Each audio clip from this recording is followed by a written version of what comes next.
Do you want to get ready with me? I was lucky enough to where I used to be able to live with my best friends when I was in college. When we were doing our makeup, either in the beginning of the day or when we were ready to go out at night, we'd always do our makeup at the same time, chat, have a really good time. And that's sort of what this video is today. I started chatting about the Tom Ford Unabashed palette because that's what I used during some of this look.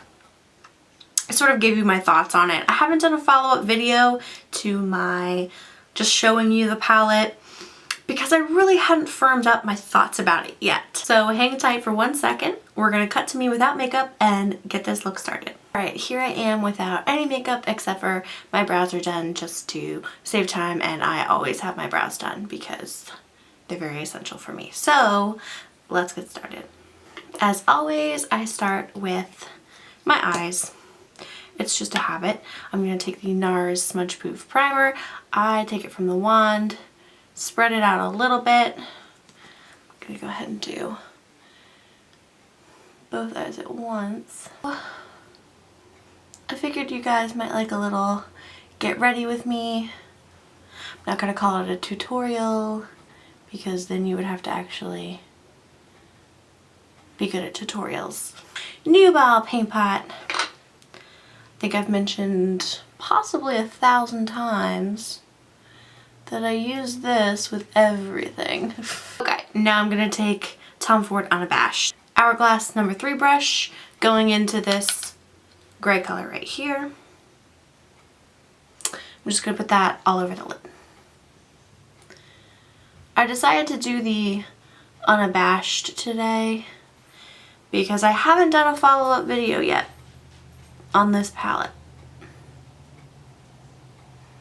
And there's a reason for that. The reason is I can't decide how I feel about it. I'm going to take the MAC 217 and just go around the edges. Okay, going on the other eye. You'll notice that I use mostly Hourglass brushes. I'm actually interested in getting the Goss, the eye kit brushes when they come out individually, because I'm not sure if I want to buy the whole kit. So this gray shade is my favorite eyeshadow shade of the group. I'm going back in and I'm just patting it on instead of the sweeping that I was doing earlier. That just sort of ensures that there's no patchiness. This shade doesn't have any sparkle or shine to it. I believe this is one of the more pearly ones because when you look at it, it sort of has like maybe a pearl sort of a texture. I actually think of it as like a moleskin, which is an unattractive name for it, but it really does have that sort of soft velvety quality to it, and the color and together it just looks like a the fur on a mole. That is my favorite shade actually in the whole group. I'm gonna tell you straight out, I like 2 or 3 out of the 5 compartments in here. The blush I like.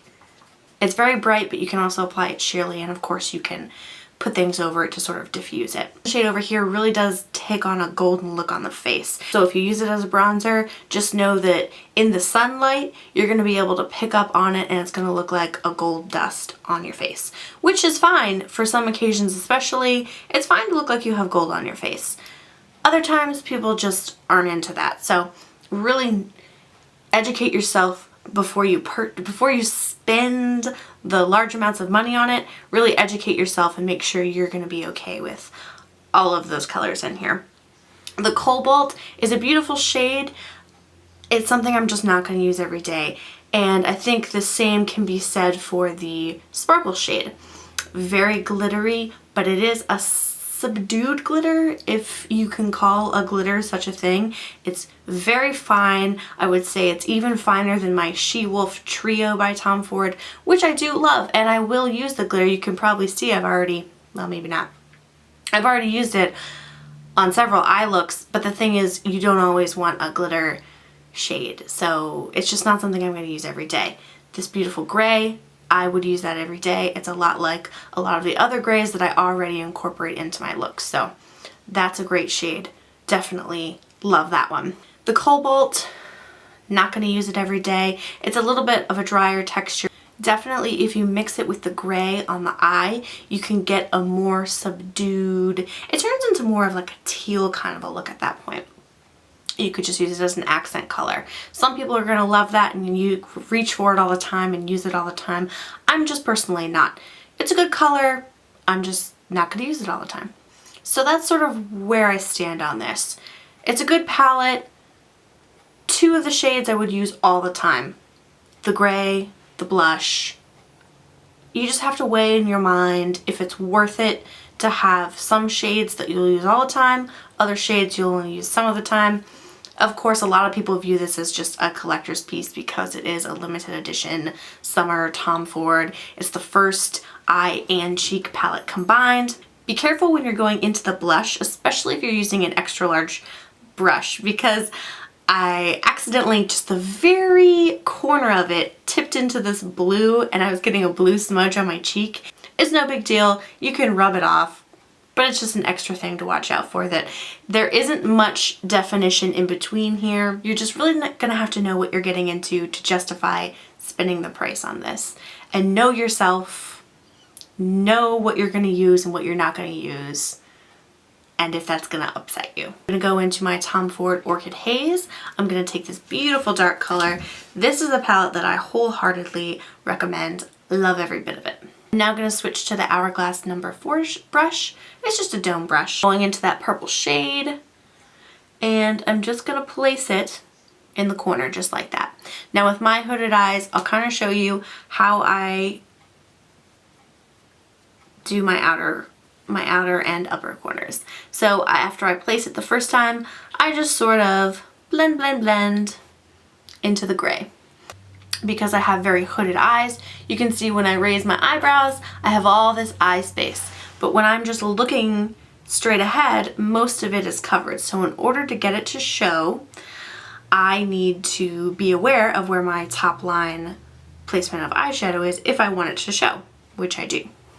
So looking straight ahead with my eyes as I normally hold them, I just run it. See if I can do it into the camera mirror. Right along there.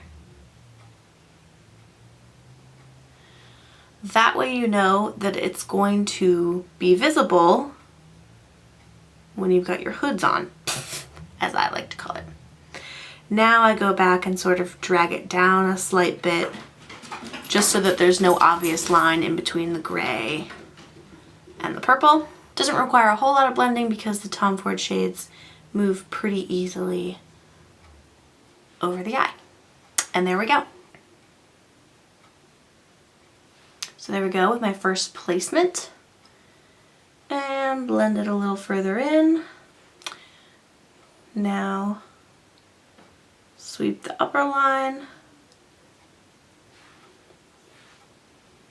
Drag it down a little bit. Time for eyeliner. I'm going to use my Revlon Colorstay in black 02.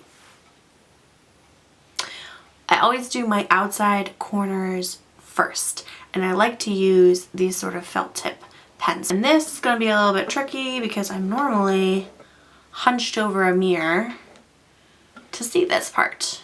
We're going to try it and drag it across. When I drop my eyes back down, I have to make sure that the fold doesn't completely cover it. So I always double check that before I move on and make any adjustments before I fill it in. If I want a longer wing, I'll go in, and today, let's make it a longer wing. Now I just go down and I connect it to the bottom. Just have to double check to make sure they look relatively close. If they do, we can move on. Take the Bobbi Brown Ultra Fine Liner Brush. Really enjoy this for putting on liner. And the Lancome Gel Eyeliner in Black Fishnets. I'm almost through this thing. It's super dry, which means it's not as easy to put on eyeliner when it's drier, basically. You have to go back in many times and go over a line many times. So this is the time when I sort of hold my eye in place. Start at the inner corner.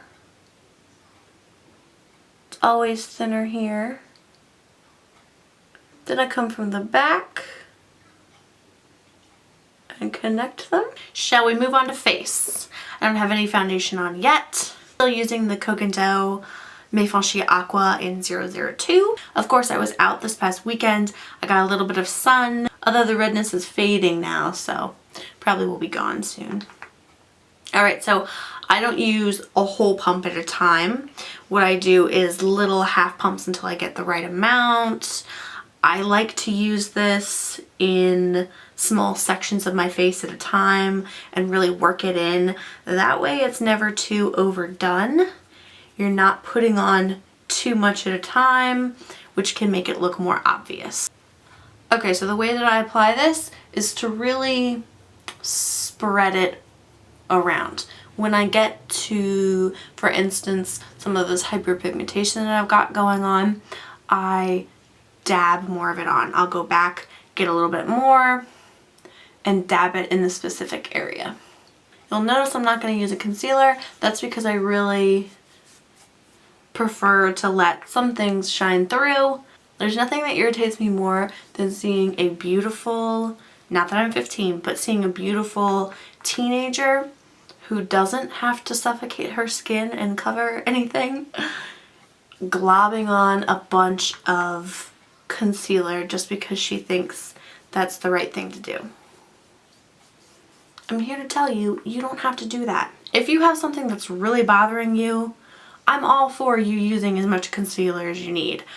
I just find that my under eyes don't bother me. I'm sure as the years go on, I'm definitely going to incorporate concealers into my routine. As soon as it starts to bother me though, I'm going to run myself right over, find a nice concealer, and start using it. We all have to remember, this is all about you and how you feel. So I'm not going to go spend the money on a product and slap it on my face if it's unnecessary.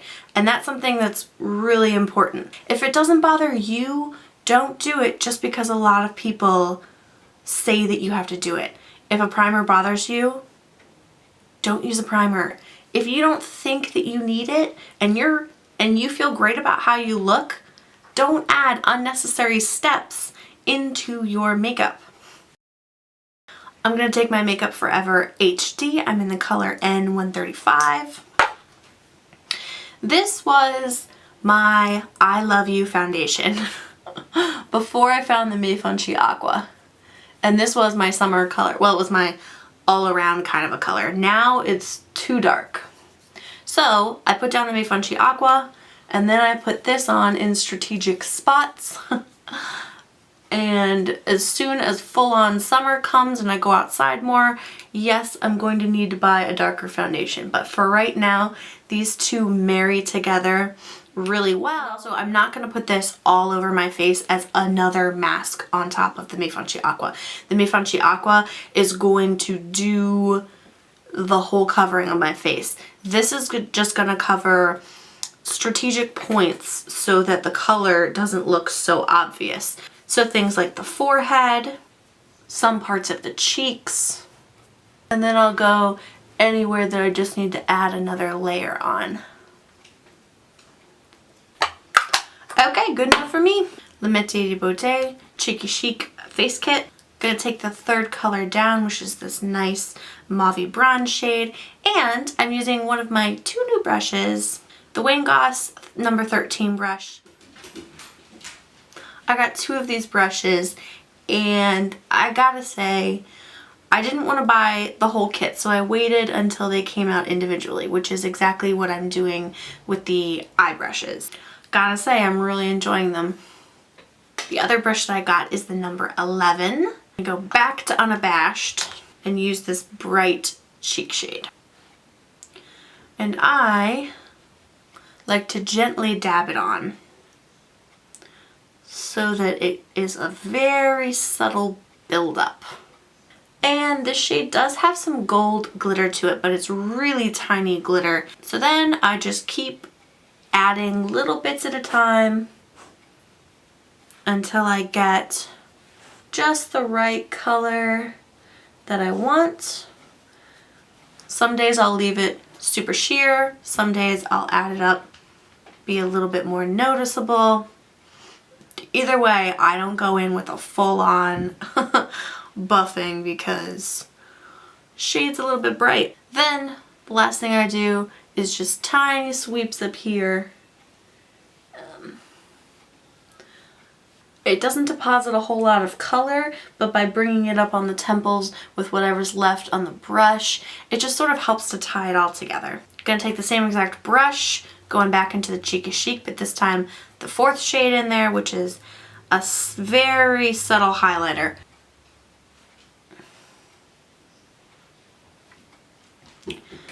And there we go.